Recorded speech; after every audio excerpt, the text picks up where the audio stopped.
Are we experiencing or are we witnessing modern form of bride price where women are paying with their lives? Now, if you're familiar with bride price or dowries, usually women or African women are exchanged for cows, chicken, goats, or even money. But in this case, they are dying at the hands of their intimate partners.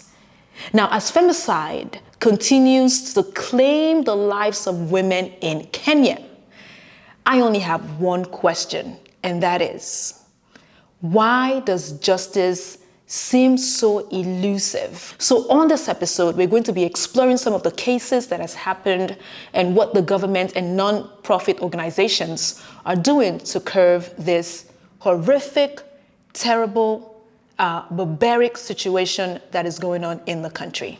So join us, stay with us, we'll be right back.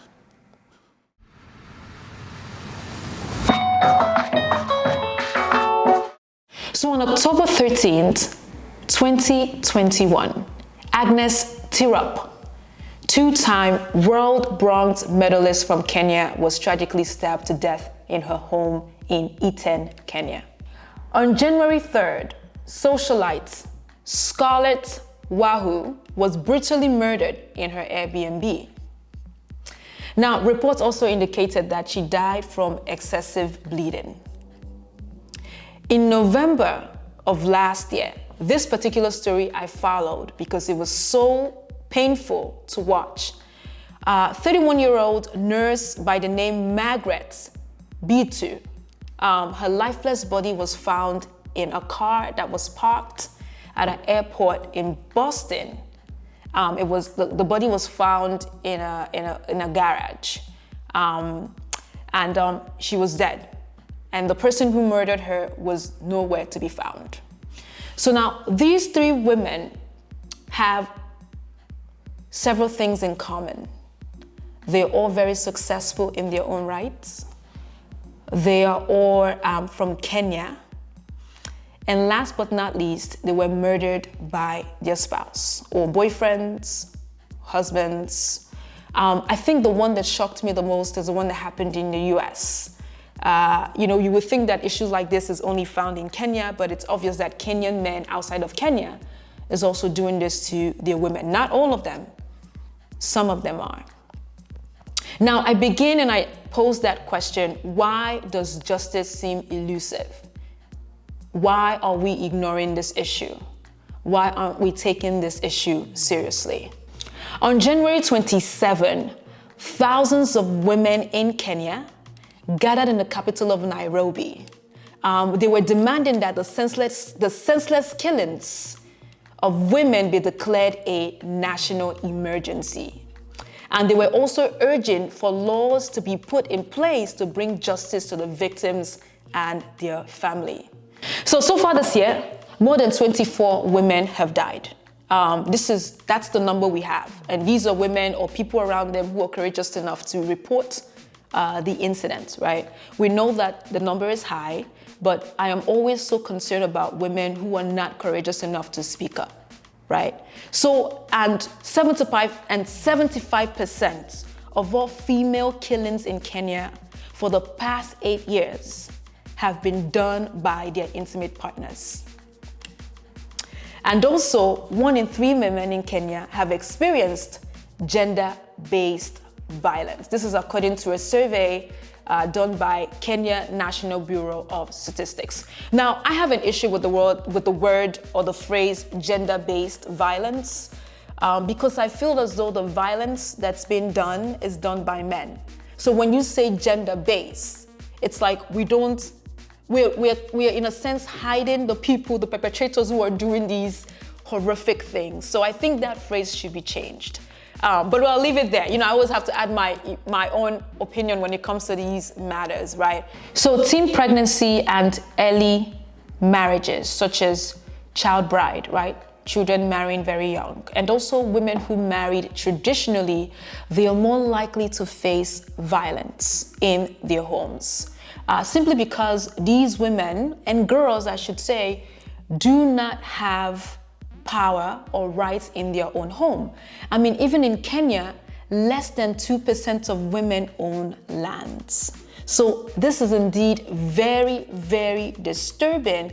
And not only Kenya, but in several parts, in other parts of Africa, domestic violence is seen as a minor offense. Now, there are laws that are placed to really help curb the situation that's happening in Kenya. I mean, Article 28, which I'm going to put on the screen for you, and Article 29 talks about respecting the dignity of people. Article 29 also talked about do not disrespect people in a public area. I'm just giving you like a very quick summary of the words on my screen right now. But I don't think these laws guide women in any way because they are very, very broad. And also because the people in the country view this as a minor offense, it is not taken into account. And I think, in my view, that is one of the reasons why women are dying senselessly and everyone is ignoring the matter because, hey, why should we care, right? Now, there are several government organizations that are really holding people accountable for this. But I want to really speak on this particular story that I began when I was sharing with you this subject matter, and that is Agnes. And I'll have her picture on the screen for you. This story actually broke my heart because when Agnes died, she was only 25 years old. She was stabbed to death by her husband, Ibrahim, who later confessed to police. And in his confession, he stated that Agnes provoked him to kill her. But prior to Agnes' death, she had confided in a friend, stating that, and she asked her friend, why is divorcing in Kenya so difficult for women? And that is indeed a very tragic question. And she also wondered why it is a lot more easier outside of Kenya, like in European countries, right? And a friend answered her that in European country or in Western countries, women have more independence and women tend to have more rights.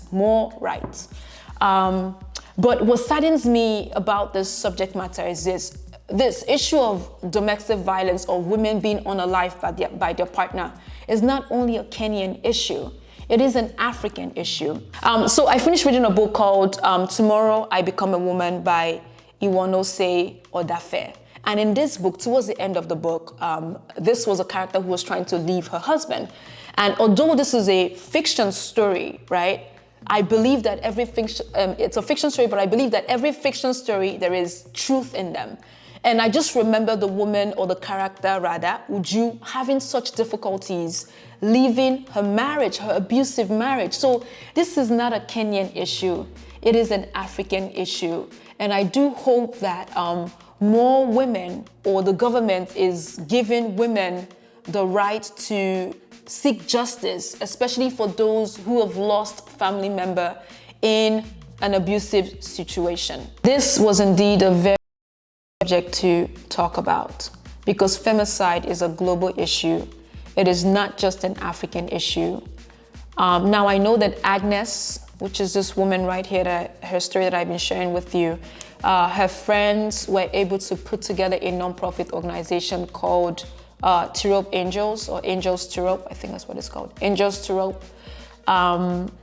to help bring awareness to violence that can occur within a home. That is a great start, but we have so much to do as a country, Kenya, right? And also as a continent as well. Now, I'm curious to know what Kenyans feel about this subject matter, so please comment below and share your thoughts politely.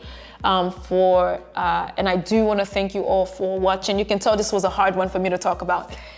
Stay tuned, we have more great content for you. We'll see you again next time.